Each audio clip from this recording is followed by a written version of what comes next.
ગુજરાતમાં કુખ્યાત gang Mohaniya gang જેણે ચોરી અને લૂંટફાટની સંખ્યાબંધ ચોરીઓ આચરી છે તે ગેંગ ઝડપાઈ ગઈ છે। પોલીસથી બચવા માટે આના જે મુખ્ય સૂત્રધાર છે તે ટેકનોલોજીનો ઉપયોગ નહોતા કરતા, પરંતુ ડુંગરિયાળ વિસ્તારોમાં રહેતા હતા જેથી પોલીસથી બચી શકે। પરંતુ સુરત ગ્રામ્ય એલસીબીએ આ ગેંગને ઝડપી પાડી છે। કેવી રીતે આ ગેંગ ઝડપાઈ, કેવી રીતે તે ગેંગ ચોરી કરતી હતી તે સમગ્ર ઘટના જુઓ ધ ક્રાઇમ સ્ટોરીના આ ખાસ અહેવાલમાં।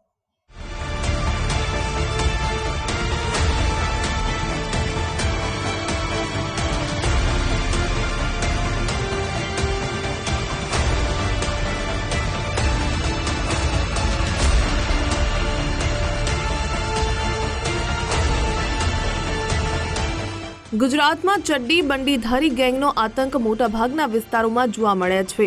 આ ખૂંખાર ટોળકીના સભ્યો મોડી રાત્રે લૂંટ, ચોરી અને મારામારી સહિતના બનાવોને અંજામ આપીને ગણતરીની મિનિટોમાં રફુચક્કર થઈ જતા હતા। પોલીસે લાંબા સમયથી નાસ્તા ફરતા અને અનેક જિલ્લાઓમાં દહેશત મચાવનારી માથાભારે મોહનિયા ગેંગને ઝડપી પાડી। સુરત ગ્રામ્ય પોલીસ વડાની સૂચના હેઠળ લોકલ ક્રાઇમ બ્રાન્ચ અને પેરોલ ફ્લો સ્ક્વોડે લાંબા ટેકનિકલ સર્વેલન્સ અને માનવ બાતમીના આધારે મધરાતે ઓપરેશન હાથ ધરીને કુખ્યાત આરોપીઓને સકંજામાં લીધા। આ લૂંટારૂ ટોળકીના સભ્યોએ દાહોદના ધાનપુર તાલુકાના ઉંડાર ગામના ઊંચા ડુંગરાળ વિસ્તારોમાં આશરો લીધો હતો। આ વિસ્તારમાં પોલીસ કે કોઈ અન્ય અજાણ્યા વ્યક્તિની આગોતરી જાણકારી મળી રહે તે માટે ખાસ શ્વાન પાડી રાખ્યા હતા। આ ગેંગ ગુનો આચરતી વખતે ઓળખને છુપાવવા મોઢે રૂમાલ કે માસ્ક બાંધી રાખતી હતી, તેમજ ગુનો આચર્યા બાદ પકડાઈ જવાથી બચવા માટે સતત ઠેકાણા બદલતા રહેતા હતા।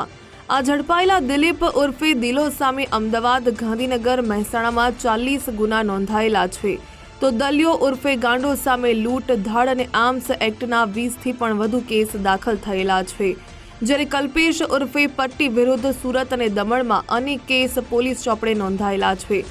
સંઘ પ્રદેશમાં દમણમાં એક જ રાત્રે મોહનિયા ગેંગના સભ્યોએ 1,33,00,000ની રકમની મોટી ચોરીને અંજામ આપીને નાસી છૂટી હતી। મોહનિયા ગેંગ ઉર્ફે ચડ્ડી બનિયાન ગેંગ કે જેનો આતંક ફક્ત સુરત જિલ્લા પૂરતો જ નહીં પરંતુ ગુજરાતના અલગ અલગ જિલ્લાઓમાં અને અલગ અલગ વિસ્તારોમાં પણ પ્રસરાયેલો છે। એવી ગેંગના મેમ્બરો ચોરી, લૂંટફાટ, ધાડ અને ઘરફોડ જેવા ગુનાઓને અંજામ આપીને ભાગી જાય છે અને પકડમાં આવતા નથી। ગુજરાતના અલગ અલગ પોલીસ સ્ટેશનમાં 15થી પણ વધારે ગુનાઓ જેના વિરુદ્ધમાં રજીસ્ટર્ડ છે અને નામદાર કોર્ટ દ્વારા અરેસ્ટ વોરંટ પણ ઇસ્યુ થયેલા છે, એવા મોહનિયા ગેંગના મુખ્ય સૂત્રધાર સહિત બીજા 2 માણસોની સુરત ગ્રામ્ય જિલ્લા પોલીસની એલસીબી ટીમ દ્વારા ટેક્ટિકલ ઓપરેશન કરીને દાહોદ જિલ્લામાંથી અમને આજે સવારે પકડી લેવામાં આવ્યા છે।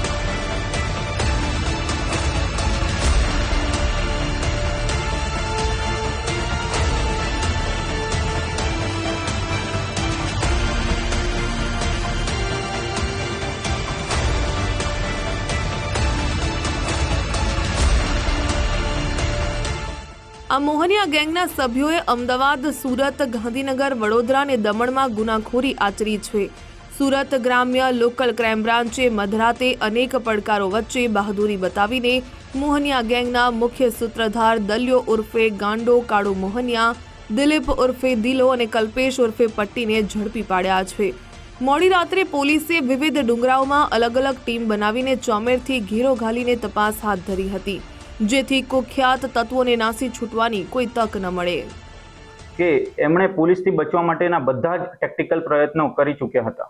એ કૂતરા પણ રાખતા હતા, બીજા પણ ઘણા પ્રકારના હથકંડા અપનાવ્યા હતા, પરંતુ આ ગેંગને અને એના સદસ્યોને તથા બીજા પણ કોઈ આવી ગેંગ રચવાનું વિચારતા હોય એવા દરેક માણસને હું વોર્નિંગ આપવા માંગુ છું કે તમે ગુજરાતના કોઈ પણ જગ્યાએ છુપાઈ જશો, કોઈ પણ ખૂણે છુપાઈ જશો, ત્યાં કદાચ ઇન્ટરનેટ નહીં આવતું હોય, ત્યાં કદાચ રોડ રસ્તા નહીં પહોંચતા હોય, પરંતુ ગુજરાત પોલીસ પહોંચી જશે અને તમને પકડી લેશે। એમાં એમની એ જ હતી કે જે બંધ પડેલા મકાનો હોય અને એમાં જ એ લોકો મુખ્ય ટાર્ગેટ કરતા હતા, અને જો કોઈ જાગી જાય અથવા એમને રોકવાનો પ્રયત્ન કરે તો છરી અથવા કોઈ અન્ય તીક્ષ્ણ હથિયાર દ્વારા એમની ઉપર હુમલો પણ કરતા હતા।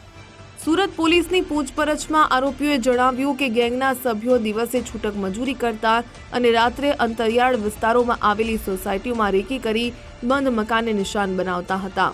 જો ઘરફોડ ચોરી દરમિયાન કોઈ જાગીને વિરોધ કરે તો પથ્થર અને છરી સહિતના જીવલેણ હથિયારો વડે હુમલો કરતા હતા। મોહનિયા ગેંગના સભ્યોએ કામરેજના સોવરીન બંગલોઝ અને બારડોલીના અસ્થાન ગામમાં થયેલી ચોરીનો ભેદ પણ ઉકેલી કાઢ્યો છે. આ ટોળકીના અન્ય સાગરીતોને ચોરેલો મુદ્દામાલ ક્યાં સગેવગે કર્યો તે સહિતના મુદ્દે હાલમાં તપાસ ચાલી રહી છે. ઉદય જાદવ, ગુજરાત ફર્સ્ટ, સુરત.